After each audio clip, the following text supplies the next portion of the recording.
Greetings, welcome to the third episode of my Chinese medicine introduction series. Previously, we did a simple comparison of study methods between Chinese medicine and modern medicine. Modern medicine uses replicable controlled experiments, such as limiting variables in a lab, which can hardly happen if you let things go naturally. While Chinese medicine, they leave things to progress on their own and dynamically, holistically study the changes and connections of everything. Chinese medicine is the discipline that studies life from its own perspective, and it has developed its own theories and diagnostic and treatment systems based on those theories. Without its theories, Chinese medicine cannot progress and have its curative effect.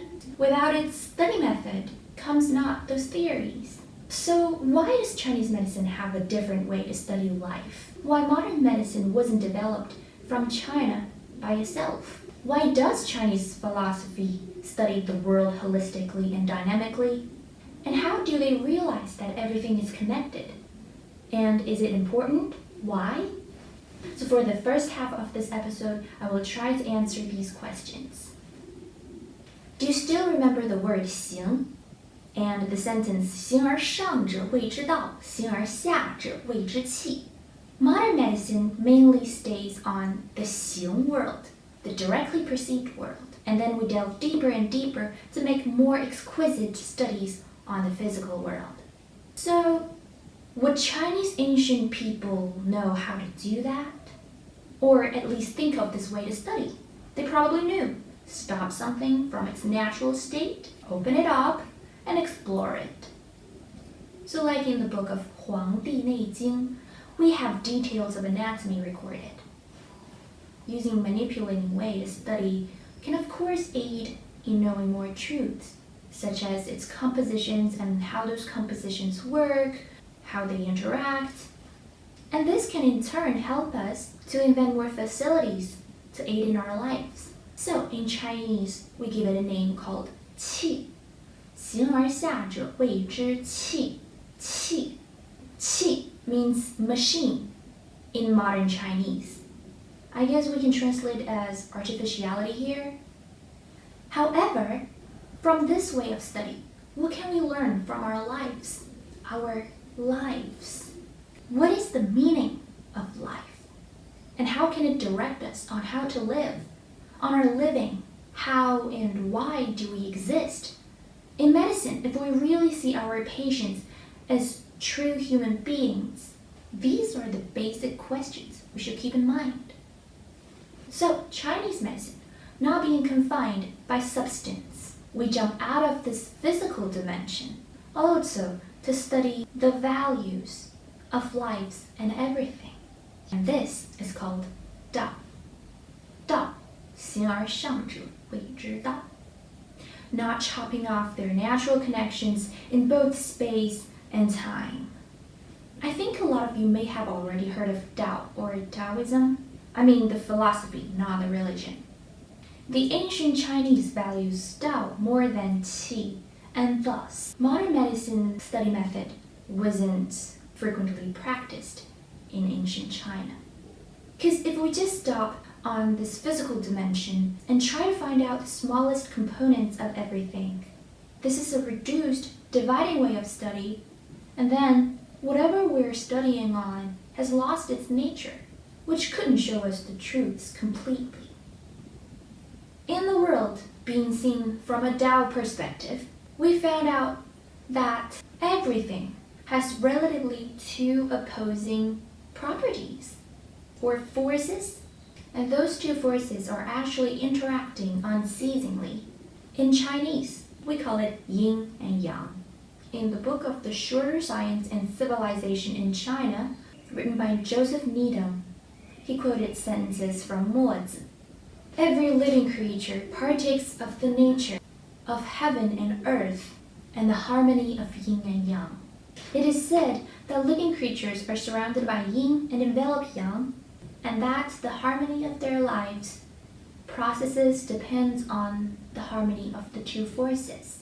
Okay, pause for a minute. I don't quite understand why people always translate Tian to heaven. for traditional Chinese books. Tian literally means sky. Heaven feels like somewhere you'll go after death. But however, I see sky every day. The sky is just above me, above what I am standing on. I can see the sky every day. I breathe the air. I see stars. Birds are flying. And we can use Yang to represent sky and Yin to represent the earth. They are there, no matter if you're alive or dead. So, what is Yin and Yang? Yin Yang originally was referring to a place that's whether exposed to the sun or not. The place exposed to the sun is warm by nature, so it belongs to Yang. The place that's shady will be colder, so it belongs to Yin. By associative thinking, Yang represents light, daytime, warmth, the sky, the sun, the function. Yin represents darkness, night, cold, the earth, the moon, the substance, and then, of course, we can also enumerate more and more other properties or substances. Yin and Yang exist in all things, and their interaction promotes the occurrence, development, and transformation of everything. It is used as a means of reasoning and analyzing all phenomena in this physical world, and of course in Chinese medicine. So for the next half of this episode, I'll briefly talk about the four major characteristics of Yin and Yang. Number 1, opposition. Opposition of Yin and Yang means that all things and all the phenomena in this world contains two opposing aspects. Like we have talked about light and darkness, heat and coldness, the sky and the earth, so basically above and under, rise and fall, negative and positive, boys and girls, you name it. Though they seem to be distinctively opposite, but they can't exist without each other. Without warmth, we don't know what's cold. There can be no days without nights. There is no outside without the inside. And this relationship of coexistence is known as interdependence. Yin Yang also contains each other within. This gives the support to other characteristics. And we all have seen the picture of Taiji before, right? There are dots into opposite halves, that's in opposite colors. With the opposing potential within, it gives the tendency for them to interact, to rise and fall, and to transform.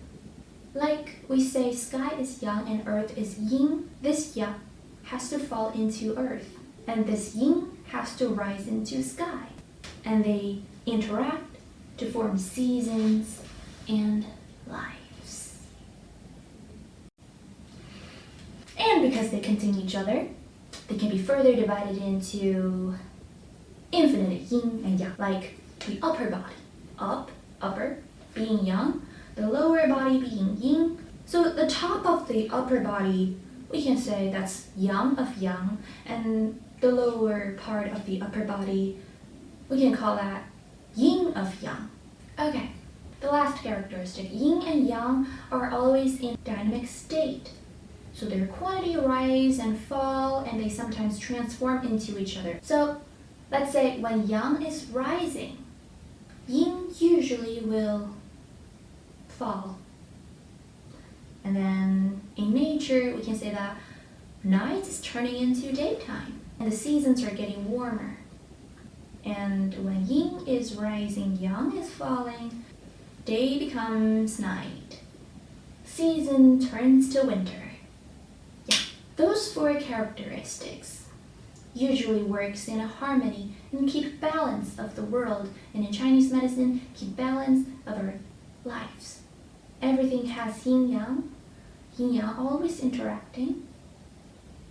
For life, we can say mom is the yin side, dad is the yang side, and their reproductive cells interact to form a life. And then he breathes the air in the sky, he eats the food from the earth, and those things keep him living. Our lives are connected with everything.